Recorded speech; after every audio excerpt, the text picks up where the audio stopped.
بسم اللہ الرحمن الرحیم۔ السلام علیکم۔ ابن العربی فاؤنڈیشن میں خوش آمدید۔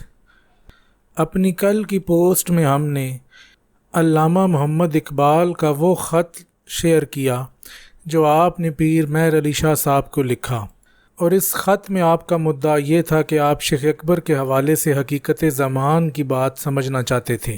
ہم نے بتایا تھا کہ شیخ اکبر نے فتوحات مکیہ کے باب نمبر 59 میں اس بارے میں کلام کیا ہے، تو آج ہم اسی حوالے سے چند اشارات پیش کرتے ہیں۔ اس باب کی ابتدا شیخ اکبر نے واجب الوجود لنفسہ کی معرفت سے کی ہے، اور یہ بتایا ہے کہ وہ واحد ہے، اس کے سوا کائنات میں کسی کو ذاتی وجود حاصل نہیں۔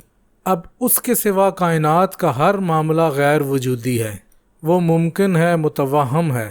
اسی بات کو آگے لے کر چلتے ہوئے شیخ اکبر فرماتے ہیں، یہ جان کہ اللہ کے لیے ازل کی نسبت ویسی ہے جیسی ہمارے لیے زمانے کی نسبت ہے، اور ازل بھی ایک سلبی وصف ہے جس کی کوئی عین نہیں۔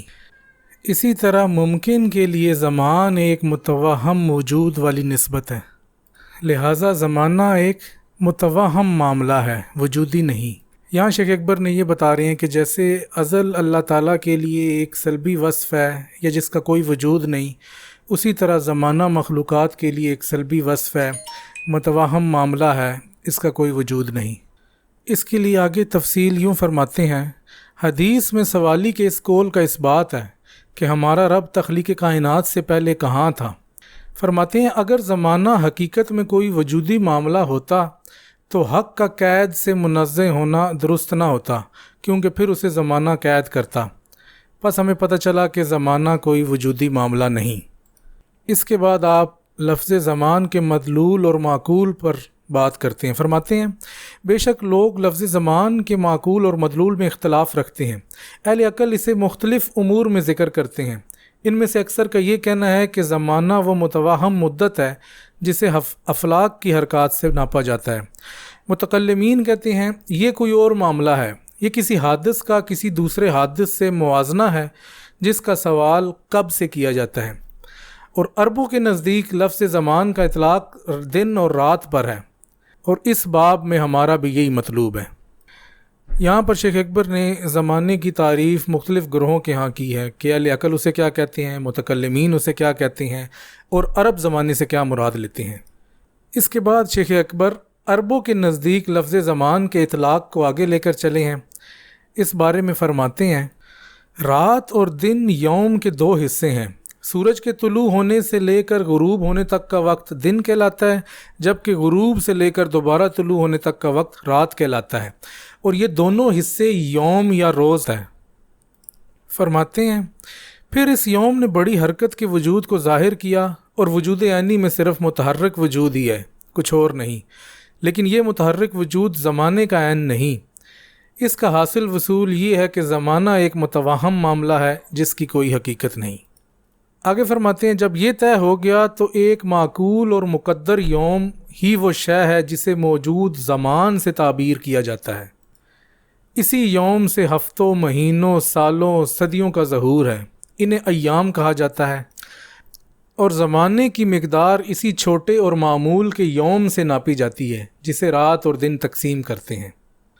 مزید فرماتے ہیں زمانے کے بڑے ایام کو بھی اسی چھوٹے یوم سے ناپا جاتا ہے۔ قرآن مجید میں ہے فی یوم کان مقدارہ الف سنۃ مما تعدون، یعنی وہ روز جس کی مقدار تمہاری گنتی کے 1000 سال ہوں گے، اور فرمایا فی یوم کان مقدارہ 50,000 سنۃ، یعنی اس روز میں جس کی مقدار 50,000 سال کے برابر ہے۔ شیخ فرماتے ہیں ایام تو بہت سے ہیں، ان میں کچھ بڑے ہیں کچھ چھوٹے ہیں، لیکن سب سے چھوٹا یوم زمن الفرد ہے، اور اسی یوم کے بارے میں آیا ہے کل یوم ہو فی شان۔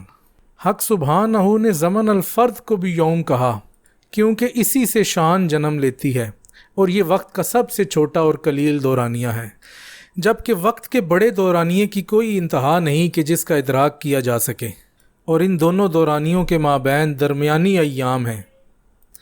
ایک تو وہ یوم کہ جو عرف میں معلوم ہے اور اس کی تقسیم گھنٹوں سے ہے، پھر گھنٹوں کی تقسیم درجوں سے ہے اور درجوں کی تقسیم منٹوں سے ہے، اور بعض لوگوں کے نزدیک یہ سلسلہ چلتا رہتا ہے کہ منٹوں کو سیکنڈوں سے تقسیم کرتے ہیں۔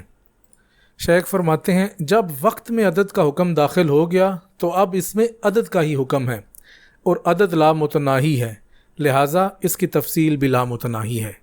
لیکن بعض لوگ اس بارے میں بھی انتہا کے قائل ہیں، اور وہ اسے معدود کی حیثیت سے دیکھتے ہیں۔ وہ لوگ زمانے کو موجود عین ثابت کرتے ہیں۔